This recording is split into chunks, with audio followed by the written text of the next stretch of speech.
আমরা বিএসটিআই থেকে আসছি মোবাইল কোর্ট নিয়ে। আমাদের সাথে ম্যাজিস্ট্রেট ম্যাম আছে। আপনাদের এখানে যে বেকারি পণ্য, বিস্কুট প্লাস মিষ্টি জাতীয় যে আইটেম আছে ওগুলোর সিএম লাইসেন্সগুলো দেখান।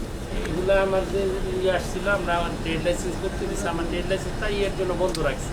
আপনাকে বলা হয়েছিল আপনি বিএসটিআইতে এসে যোগাযোগ করবেন, আপনি কোনো ধরনের যোগাযোগ করেননি। না, আমি যোগাযোগ করবো, আমার ট্রেড লাইসেন্সটা হয় নাই। আপনি দেখেন আমার ট্রেড লাইসেন্স সাইনবোর্ডের জন্য বন্ধ রাখছে। ট্রেড লাইসেন্স ছাড়া আপনি করতেছেন, অনেক দিন হয়ে গেছে, এটা তো আরেক ধরনের অপরাধ, তাই না? আপনার কথা ছিল আপনি 7 দিনের মধ্যে আমাদের অফিসে যোগাযোগ করবেন, না হলে আপনার এখানে কোর্ট করা হবে। আমি ট্রেড লাইসেন্স করতে পারিনি, ওটা ঠিক করতে পারি। কতদিন করেন, কতদিন যাবো? আমার ব্যবসা তো মোটামুটি অনেক দিনই, কিন্তু এটা তো নতুন নিয়ম হচ্ছে যে মিষ্টির যেইটা। আপনি ব্রেডের লাইসেন্স দেখান। ব্রেডটা তো আমরা কয়েকদিন আগে করছি, একই সাথে করবো। কাল এই সপ্তাহে আমাদের এটা দিয়ে গেছে। আপনার দইয়ের লাইসেন্স?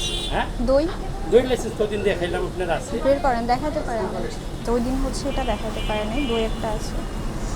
আর মিষ্টিটা তো এখনো ম্যাডাম বললাম না, ওইটাই হয় নাই। মিষ্টি ওই দোকানে একটা আছে, আমাদের এটা নাই আর কি। আপনার এই দোকানের নাম কি? বিক্রমপুর। এখানে তো ভাগ্যকুলেরটা দেখাচ্ছেন আপনি। ভাগ্যকুল বিক্রমপুর, এটা আমাদের তো কারখানা নাই, ওইখান থেকে আনি। আর আপনি যে মিষ্টি বিক্রি করেন সেখানে প্যাকেটের গায়ে কি লেখা থাকে, ভাগ্যকুল না বিক্রমপুর? বিক্রমপুর, এটা বিক্রমপুর ভাগ্যকুল। তাহলে আপনাকে তো বিক্রমপুরের নামে লাইসেন্স নিতে হবে। তো আমার তো কারখানা নাই। কিন্তু আপনি তো বিক্রমপুরের নামে বিক্রি করতেছেন।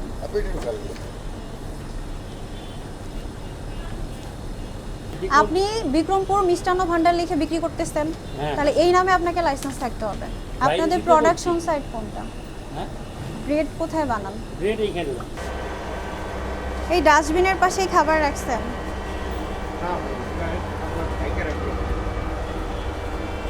আর ফ্লোর তো নোংরা, এই যে কই ফ্লোর তো রেগুলার পরিষ্কার করেন না, ময়লা এখানেই থাকে আপনাদের। এখানেই খাবার বানান, নিচে যদি একটা খাবার পড়ে আবার এটা উঠায় নিয়ে আপনারা প্রসেসিংয়ে যাবেন। তার প্রমাণ কি আছে? বুঝবো কেমন আপনাদের? আমি সব কিছুই আপনার বিবেচনা নিয়েছি, কারণ আপনার কথাগুলো তো আমি শুনেছি বা আমাদের অফিসার এসে গেছে। বিষয়টা হচ্ছে আপনি কিন্তু ব্যবসা শুরু করে দিয়েছেন, রানিং করে ফেলছেন, ঠিক না? নর্মালি নিয়ম কি, কাগজপত্র সব ওকে করবেন, তারপর ব্যবসা শুরু করবেন, এটা করার কথা ছিল না।